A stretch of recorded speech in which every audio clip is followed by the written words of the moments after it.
This video explains how to apply the K-Means clustering after applying a principal component analysis in R programming. So without too much talk, let's dive into the R code. So as a very first step, we need to install and load the factoextra package, as you can see in lines 2 and 3 of the code. I have installed this package already, so for that reason I'm just going to load it with line 3 of the code. And in this video we will use the iris dataset as an example data frame, and we can load the iris dataset as you can see in line 5 of the code. So after running this line of code, a new data frame object called iris is appearing at the top right. And we can have a look at the first 6 rows of this dataset by applying the head function, as you can see in line 6 of the code. And then you can see that the iris dataset contains 5 columns: sepal length, sepal width, petal length, petal width, and a species column. And the species column is a categorical variable. Since we want to apply a principal component analysis, and principal component analysis are only applied to numeric data, we have to exclude this categorical variable from our data set, as you can see in line 8 of the code. So in this line of code, I'm extracting only the first 4 columns of our data set. So in other words, we are removing the species column. So after running line 8 of the code, a new data frame object called iris num is created, and we can print the first 6 rows of this data set by applying the head function once again. And now you can see that we have removed this column from our data. In the next step, we can apply the prcomp function, as you can see in lines 11 and 12 of the code. So the prcomp function is the function that actually performs the principal component analysis. And within this function, we have to specify our numeric data set iris num. And it's also important to standardize our data, because otherwise variables with larger variation would be considered as more important. And since all variables in our data set should be considered in the same way, we have to use the scale argument, and we have to set this argument to true. So after running lines 11 and 12 of the code, a new data object called myPCA is created, and we can have a look at the summary statistics of this data object by running line 13 of the code. And then you can see that we have created a PCA output. So this output shows us that we have created 4 principal components: PC1, PC2, PC3 and PC4. And the reason for that is that the principal component analysis always creates as many principal components as we have variables in our original dataset.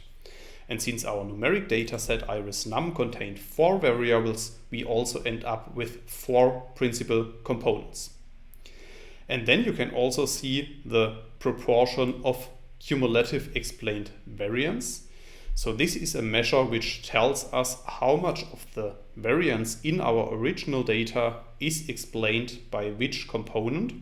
So in this row, you can see that the first principal component explains 72.96% of our original data set.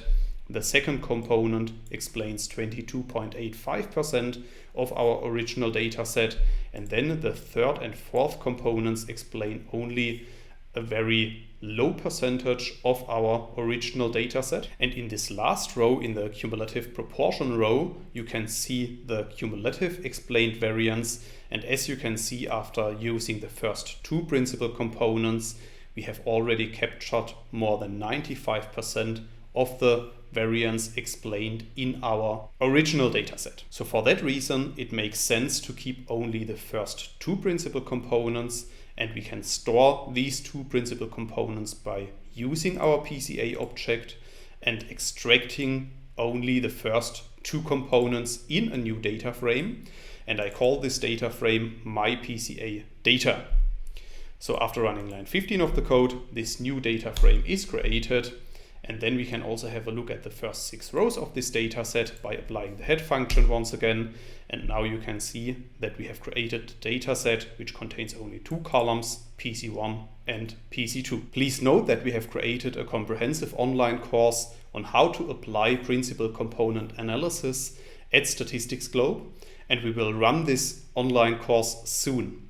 So if you would like to learn more about the theory behind principal component analysis, why we are applying principal component analysis, and how to apply it properly in R programming, then make sure to check out the course description page, link in the description of this video. However, in this video I now want to move on to the K-means clustering, and the K-means clustering will now be performed based on our principal component data. So first we have to determine the number of clusters that we should use in our K-means clustering, and for this task we can apply the FWith_NB_clust function, as you can see in lines 18 to 20 of the code.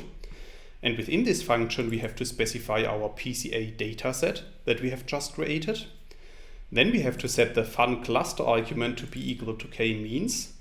And we have to specify the method that we want to use. So in this case, we want to use the WSS method. So after running these lines of code, you can see at the bottom right that a new graphic is created, and we can enlarge this graphic by clicking on the zoom button. And now you can see that we have created a plot in which the total within sum of squares of the different cluster numbers is shown. And now we can apply the so-called elbow method, which tells us that we should keep the number of clusters where this graph is leveling off. So at this point, at the third cluster number, the graph is leveling off. And for that reason, in this case, we would use 3 clusters in our analysis. However, of course, you can also play around with these numbers, so maybe it makes sense to keep only 2 clusters or even 4 clusters. But in this example, we will use only 3 clusters because at this point the graph is leveling off. So before we can apply the K-means clustering algorithm, it makes sense to set a random seed for reproducibility. And we can do that, as you can see in line 22 of the code. So after running this line of code, our code is reproducible. And then in the next step, we apply the K-means function, as you can see in lines 23 and 24 of the code. And within this function, we specify our PCA dataset. And according to the graph that we have created before, we specify that we want to create 3 clusters. So after running these lines of code, a new data object called myKmeans is created. And now in the next step, we can visualize these clusters in a plot, as you can see in lines 26 to 29 of the code. So in this case, I specify our PCA object. Then I specify that I want to color our clusters according to the K-means clusters. I don't want to show any labels, and I want to add ellipses around our clusters. So after running these lines of code, you can see at the bottom right that a new graphic is appearing. We can enlarge this graphic by clicking on the zoom button. And now you can see that we have clustered our data based on the 2 dimensions dim1 and dim2. This stands for principal component 1 and principal component 2. And within this graph, we have clustered our data into 3 different groups. As you can see, the group on the left side is clearly separated from the other groups. Those 2 groups are slightly overlapping, but you can still see that those 2 clusters are also very different. As already mentioned, this video is also a preview video of the upcoming Statistics Globe online course on the topic Principal Component Analysis from Theory to Application in R Programming. So if you are interested in this topic, make sure to check out the course description page. I will put a link into the description of this video, and then hopefully see you soon in the course. Bye bye.